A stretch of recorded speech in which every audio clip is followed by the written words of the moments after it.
Financial markets పై పట్టు సాధించాలనుకునే వాళ్ళు Revanth conduct చేసే వెబినార్ కోసం ఈ నెంబర్ కి కాల్ చేయండి. నమస్తే, వెల్కమ్ టు సుమన్ టీవీ. నేను విష్ణు. ప్రస్తుతంతో పాటు QPFP qualified person finance professional Chakravardhan గారు ఉన్నారు. వారితో మాట్లాడదాం. సార్ నమస్తే. సార్ చక్రవర్ధన్ గారు నమస్తే అండి. సార్ చక్రవర్ధన్ గారు, ఏంటో ఈ మధ్య SWP బాగా ట్రెండింగ్ అయిపోతుంది, బాగా వైరల్ అయిపోతుంది.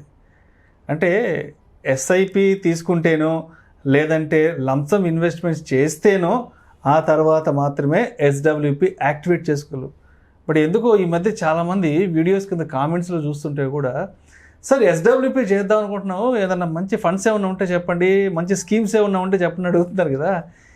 ఎందుకు సడన్గా ఈ SWP అనే దాన్ని సపరేట్ చేసేసి దాన్ని ఒక ప్రోడక్ట్ కిందకి తీసుకొచ్చారంటారు? అంటే ఇక్కడ మిస్టేక్ అనేది ఎక్కడ జరుగుతుంది, ఎందుకు జరుగుతుంది, ఎవరి వల్ల జరుగుతుంది, ఎందుకు దీని ఒక స్పెక్యులేటివ్ ప్రోడక్ట్గా చేస్తారు SWP అసలు? ఇది కరెక్ట్ క్వశ్చన్ అండి. ఎందుకంటే ఒకప్పుడు మనం SIP టాపిక్ చాలా ట్రెండింగ్గా ఉండేది. SIP అంటే తెలిసే వరకు జనాలు SIP, ఇప్పటికీ చాలా మంది SIP అంటే ఏంటి తెలీదు. SIP ట్రెండింగ్, అది సిప్ అంటే ఏంటి, ఇంతకీ సిప్ లో ఇన్వెస్ట్ చేయాలి, ఏ మ్యూచువల్ ఫండ్ లో పెడుతున్నావు ఇది కాదు, సిప్ లో ఇన్వెస్ట్ చేయాలి నేను అనేవాళ్ళు. ఇప్పుడు SWPది ట్రెండింగ్ లో ఉంది టాపిక్. అంటే మొన్న ఒక క్లయింట్ అంటారు, ఇది మీరు చెప్పింది సేమ్, చక్రి ఒక SWPలో ఒక 20 lakhs పెట్టేద్దాము మనం అంటే, సార్ మీకు ఇప్పుడు అవసరం ఏముంది, అమౌంట్ మీకు ఏమైనా మంత్లీ విత్డ్రాయల్స్ అట్లా ఏమైనా ఉందా అంటే, మంచి రిటర్న్స్ వస్తున్నాయంట కదా దాంట్లో పెడదాము అని అన్నారు మీరు అన్నట్టు సేమ్. సో SWP అంటే nothing but me retirement plan అండి. అంటే మీకు SIPకి ఆపోజిట్ SWP. SIPలో ఏమవుతుంది, మీరు మంత్లీ మీ బ్యాంక్ మీ అకౌంట్లో ఉన్న మనీని డిడక్ట్ చేసి మీరు ఎంచుకున్న ఇన్వెస్ట్మెంట్ ఏదైతే ఉందో మీరు సెలెక్ట్ చేసుకున్న మ్యూచువల్ ఫండ్లోకి డైరెక్ట్ చేస్తుంది, రూట్ చేస్తుంది. SWPలో ఏం చేస్తుంది అంటే, మీ బ్యాంక్లోకి మ్యూచువల్ ఫండ్ నుంచి డబ్బులు వస్తాయి. మీరు ఎక్కడ పెడితే అక్కడి నుంచి ఆ ఇన్వెస్ట్మెంట్ నుంచి అది గ్రో అవుతుందా లేదా సెకండరీ, ఆ అమౌంట్ నుంచి మీకు మంత్లీ నాకు ఫిక్స్డ్ ఈ డేట్కి ఇంత అమౌంట్ కావాలని మీరు ఇచ్చేస్తారు, మీకు ఆ అమౌంట్ వస్తుంది. దీన్ని సిస్టమాటిక్ విత్డ్రాయల్ ప్లాన్ అంటారు SWP. అంటే ఇక్కడ ఇన్పుట్ ఇస్తాం, అక్కడ అవుట్పుట్ తీసుకుంటాం. బట్ చాలా మంది డైరెక్ట్ గా ఇన్పుట్ ఇవ్వకుండా అవుట్పుట్ కోసం ఇచ్చేస్తున్నారు, అవుట్పుట్ కొంటాం అనుకుంటున్నారు. కరెక్ట్. అయితే ఇంకొక క్లయింట్ కూడా ఒక వీడియో నాకు పంపించారు, చాలా వైరల్ అవుతుంది వీడియో. మీరు మంత్లీ 25,000 20 years SIP చేయండి, మీకు 2 crores అవుతుంది. నెక్స్ట్ 20 years మంత్లీ మీరు 1.5 lakhs తీసుకోండి. ఇది తీసుకుంటే కూడా మీ 40 years తర్వాత 7 crores ఉంటుంది మీ దగ్గర. అండ్ మీరు తీసుకున్న ఈ 1.5 lakh మంత్లీ ఉంది కదా, ఇది 3.6 crores దాకా ఉంది. సో ఇది చాలా బాగుంది కదా, 25,000కి మనకు అంత రిటైర్మెంట్ ప్లాన్ ఉంది. ఇప్పుడు పిల్లల పేరు మీద నేను 1 lakh చేస్తాను, సో దట్ వాళ్ళకు ఒక 24-25 CR అట్లా ఉంటుంది లెగసీ. ఇప్పుడు 25కి 1.5 కదా, నేను మంత్లీ 6 lakhs వాళ్ళకి ఇచ్చేస్తాను అని క్లయింట్ కాల్. అంటే వీళ్ళ సిప్స్ పక్కన పెట్టి పిల్లలకి రిటైర్మెంట్ ప్లాన్ చేద్దాము అని. యాక్చువల్లీ కాన్సెప్ట్ కరెక్టే, కానీ 40 years గురించి మాట్లాడుతున్నాం మనం. మార్కెట్లో 40 years ఇన్వెస్ట్మెంట్లో ఉండాలి అని అంటే, రీసెంట్గా మనకి according to SEBI 83% of investors mutual funds నుంచి 3 years లోపల ఎగ్జిట్ అయిపోతున్నారు. అంటే కొంచెం మార్కెట్ డౌన్ అయితే వాలటాలిటీలో ఉన్న ఏదైనా రీజన్, సెవరల్ రీజన్స్, యాప్ ఉంది, మ్యూచువల్ ఫండ్లో లాకిన్ ఏమి ఉండదు, అమౌంట్ కావాలి, ఏదైనా అవసరం ఉంది, ఫస్ట్ లాంగ్ టర్మ్ స్ట్రిక్ట్ అయిపోయి ఇన్వెస్ట్ చేస్తారు. ఏ అవసరం వచ్చినా కూడా ఇది కనిపించేస్తుంది మనకి. సో 83% 3 years కూడా ఉండట్లేదు, ఓన్లీ 3% మాత్రమే investors more than 5 years mutual funds లో ఉండగలుగుతున్నారు. ఇది SEBI, according to SEBI recent release చేసిన క్యాలిక్యులేషన్స్. అంటే ఇన్వెస్ట్ చేద్దాం అనుకున్నప్పుడేమో చాలా ఎక్సైట్మెంట్ ఉంటుంది, దానికి ఒక ఫైనాన్షియల్ గోల్, ఫైనాన్షియల్ కమిట్మెంట్ పెట్టుకుంటారు. బట్ ఏదో ఒక ఎమర్జెన్సీ వచ్చినప్పుడు దాన్ని డిస్టర్బ్ చేసి ఈ డబ్బులు వెనక్కి లాగేసుకుంటున్నారు. కరెక్ట్ అండి. దాన్ని డిస్టర్బ్ చేయకుండా ఏం చేయొచ్చు అంటే, దానికి చాలా ఉన్నాయి. దాని మీద మీకున్న మ్యూచువల్ ఫండ్ నే ఒక అసెట్ లా భావించి దాని మీదే లోన్స్ ఇస్తారు. మీకు పర్సనల్ లోన్ కంటే చాలా తక్కువ ఇంట్రెస్ట్ రేట్ ఉంటుంది, 9%, 9.5% లో వస్తుంది. అంటే ఈ టాపిక్ పక్కన పెడితే 40 years గురించి మాట్లాడుతున్నాం మనం, వాళ్ళు అనుకున్న క్యాలిక్యులేషన్లో. ఇది కరెక్ట్ కాదు. ఎందుకంటే ఫస్ట్ 20 years మీరు ఇన్వెస్ట్ చేసేటప్పుడు మీరు అగ్రెసివ్గా ఉండొచ్చు, లాంగ్ టర్మ్ కాబట్టి 12% రిటర్న్స్ అజంప్షన్ చేయొచ్చు, ఎక్సెప్ట్ చేయొచ్చు, అది ఓకే. బట్ మీరు విత్డ్రాయల్ ఫేజ్లో మార్కెట్ అనేది లీనియర్ రిటర్న్స్ ఎప్పుడు ఎవ్రీ ఇయర్ నీకు 15% అలా ఎఫ్డి ఉన్నట్టు ఉండవు. అంటే మీకు 2 crores వచ్చింది 20 years తర్వాత, ఆ 2 crores మీరు 1.5 lakh పర్ మంత్ తీసుకుంటా అంటున్నారు. మీకు అదే ఇయర్లో ఫస్ట్ ఇయర్లో 20% మార్కెట్ కరెక్షన్ అయింది అనుకోండి, మీ 2 crores 1.6 crore అయింది. స్టిల్ మీరు ఈ 1.5 lakh పర్ మంత్ అయితే తీసుకుంటూనే ఉంటారు. సో మీ క్యాపిటల్ అనేది తొందరగా ఎవాపరేట్ అయ్యే ఛాన్స్ ఉంది. అంటే ఇక్కడ మీ క్యాపిటల్ గ్రో కాకపోయినా అట్లీస్ట్ అది సస్టైన్ కావాలి. మీరు ఎంతకాలం రిటైర్మెంట్ అనుకుంటున్నారో అంతవరకు.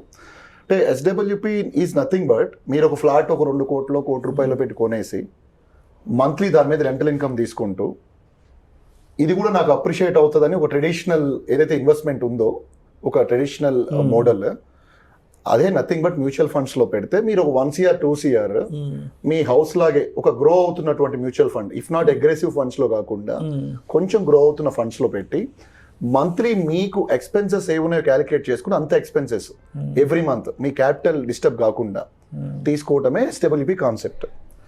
అయితే దీంట్లో కూడా ఇప్పుడు మొన్న మా దగ్గర ఒక క్లయింట్ వచ్చారండి, నా పాత క్లయింటే. క్లయింట్ ఒక 50 lakhs తను ఒక 30 years టీచర్గా ఉండి ప్రిన్సిపల్గా ఉండి రిటైర్ అయ్యి ఓ 50 lakhs పీపీఎఫ్ ఎఫ్డి ఇలాంటి ట్రెడిషనల్ ఇన్వెస్ట్మెంట్స్లో పెట్టుకున్నారు. ఆయన అక్కడి నుంచి మంత్లీ 30-35,000 ఆయన ఎక్స్పెన్సెస్కి ఏవి కావాలో అవి విత్డ్రా చేసుకుంటూ ఉన్నారు. కానీ ఈ మధ్య సడన్గా ఆయన హెల్త్ కొంచెం డిస్టర్బ్ అయ్యి ఎక్స్పెన్సెస్ పెరిగిపోయినాయి. అంటే మంత్లీ ఆయనకి కంపల్సరీ 50,000 కావాల్సి వస్తుంది. ఈ ప్రాసెస్లో ఈ డెప్ట్ ఇన్స్ట్రుమెంట్స్లో ఏవైతే ఎఫ్డీలు వీటిలో పెట్టుకున్నారో అవి ఎఫ్డీస్ మల్టిపుల్ టైమ్స్ బ్రేక్ చేయాల్సి వస్తుంది, సేవింగ్స్ డిస్టర్బ్ అవుతున్నాయి. సార్ ఏం చేద్దాము చక్రి గారు, ఎలా చేద్దాము అని ఒక సజెషన్ అడిగారు.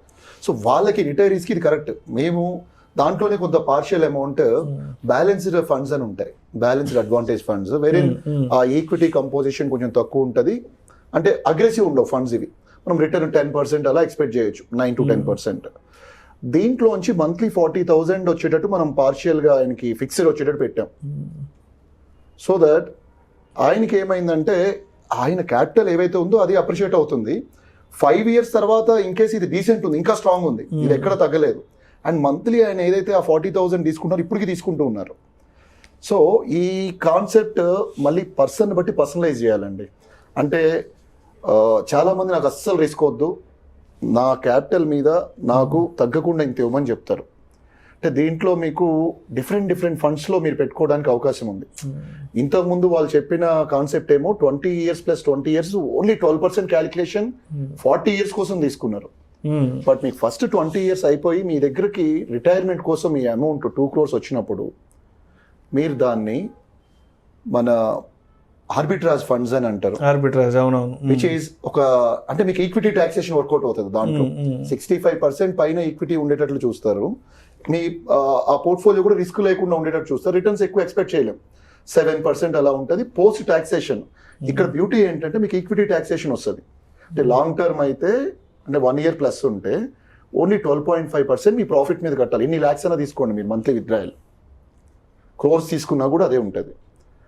అండ్ అది అలాంటి ఇన్స్ట్రుమెంట్లో పెట్టుకోండి. అంటే 2 crores మీ దగ్గర ఉంది కదా, 1 CR ఇలాంటి ఫండ్స్లో పెట్టుకోండి. డెప్ట్ ఇన్స్ట్రుమెంట్స్, ఆర్బిట్రాజ్, ఇట్లా వెరీ కన్జర్వేటివ్ ఫండ్స్లో పెట్టుకుంటే దీంట్లో మీరు ఒక 5.5 to 6% రిటర్న్ అనుకున్నా కూడా ఈ 1 crore ఫస్ట్ 1 crore 6.5 years దాకా సస్టైన్ అవుతుంది.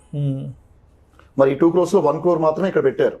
మంత్లీ 1.5 lakhs తీసుకుంటున్నారు, అస్సలు డిస్టర్బ్ అవ్వట్లేదు. నెక్స్ట్ 1 crore మీరు 6 years దాకా అయితే మీకు సస్టైన్ అవుతుంది కదా, 6 years టైం ఉంది కాబట్టి ఇది మీరు ఈక్విటీ ఫండ్లో పెట్టుకోవచ్చు. అక్కడ మీరు రిటర్న్ ఒక 12% అజ్యూమ్ చేయొచ్చు, మనం ఎక్స్పెక్ట్ చేయొచ్చు. సో అది మీకు 6 years తర్వాత 1.75 CR అలా అవుతుంది అప్రాక్స్. అక్కడి నుంచి మీరు ఇదే 1.5 lakh పర్ మంత్ని ఎవ్రీ మంత్ కంటిన్యూ చేసి తీసుకున్నా కూడా నెక్స్ట్ 14 years వరకు మీ ఫండ్ సస్టైన్ అవుతుంది. ఇది అస్సలు రిస్క్ లేకుండా, అంటే వెరీ లిమిటెడ్ రిస్క్తో, ఎక్కడ ఇబ్బంది పడకుండా, మార్కెట్లో ఎలాంటి ఫ్లక్చుయేషన్స్ ఉన్నా, ఎంత వాలటాలిటీ ఉన్నా మీ రిస్క్ అప్టైట్ తక్కువ ఉంటే చేసుకునే స్ట్రాటజీ ఇది. సో దీనికి ఎప్పటికప్పుడు మనం పర్సనలైజ్ చేయాల్సి ఉంటుందండి. మీకు ఇప్పుడు మాలాంటి ఫైనాన్షియల్గా మీకు గైడ్ చేసే వాళ్ళు ఎవరైనా ఉంటే, మెంటర్స్ ఎవరైనా ఉంటే, దెన్ వాళ్ళు according to market situations, me portfolio, అంటే మీకు ఎక్కడెక్కడ అసెట్ అలొకేషన్ ఎలా ఉంది మీది, ఇదంతా చూసి వాళ్ళు ప్రాపర్గా ప్లాన్ చేసి గైడ్ చేయడం జరుగుతుంది. రైట్.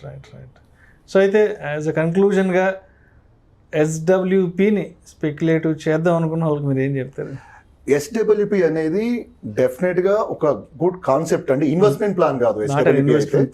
ఎస్డబ్ల్యూపి మీకు రిటైర్మెంట్ కోసం మీ దగ్గర ఒక లంసమ్ ఫండ్ ఉందంటే విత్డ్రాయల్ ఆప్షన్ కి మీరు ఫస్ట్ జర్నీ చేసి రావాలంటే మీరు ఫస్ట్ మీ గ్రాడ్యుయేషన్ అది కంప్లీట్ చేయాలి. డైరెక్ట్ గా మీరు ఎంఎస్ ఎంబీబీఎస్ అట్లా కాదు. So basic SIP or whatever అంటే మీ దగ్గర అసలు అడిక్వేట్ అమౌంట్ లేదు అని అంటే స్టార్టింగ్ మీరు ఇన్వెస్ట్మెంట్ అయితే స్టార్ట్ చేయాలి. నేను రిటైర్ అవుదాం, నా దగ్గర కార్పస్ ఉంది. చాలా మంది ఇప్పుడు ఏదైనా ప్రాపర్టీ వాళ్ళు డిస్పోజ్ చేస్తే అమౌంట్ తీసుకుని వస్తున్నారండి, మంత్లీ నాకు కావాలి ఇన్కమ్. చాలా మంది నేను ఒక లోన్ క్లియర్ చేయాలి అని అనుకుంటున్నాను, బట్ అది నాకు 7% అట్లనే ఉంది, పెద్ద ఇంట్రెస్ట్ కాదు. బట్ ఈ అమౌంట్ నేను ఇన్వెస్ట్ లాగా పెట్టుకుంటాను, దీంట్లో నేను మంత్లీ విత్డ్రాయల్ తీసుకుంటాను, ఆ లోన్కి ఏదైతే పే చేయాలో అది మంత్లీ కూడా నేను పే చేసుకుంటూ ఉంటాను, బట్ ఇది కూడా గ్రో అవ్వాలి, ఇది కూడా వర్కౌట్ అవుతుందని మల్టిపుల్ స్ట్రాటజీస్ ఉంటాయండి దీంట్లో. But SWP is a good concept, but SWP అనేది ఇన్వెస్ట్మెంట్ ప్లాన్ లాగా చూడకూడదు. కొంచెం కన్జర్వేటివ్. మీకు ద మూమెంట్ మీరు ఎస్డబ్ల్యూపి స్టార్ట్ చేసినప్పుడు కొంచెం కన్జర్వేటివ్ గా ఉండాలండి, అది ప్లాన్ చేసుకోవాలి. Thank you sir, thank you so much Chakravarthan గారు. థ్యాంక్ యూ అండి, థ్యాంక్ యూ సో మచ్.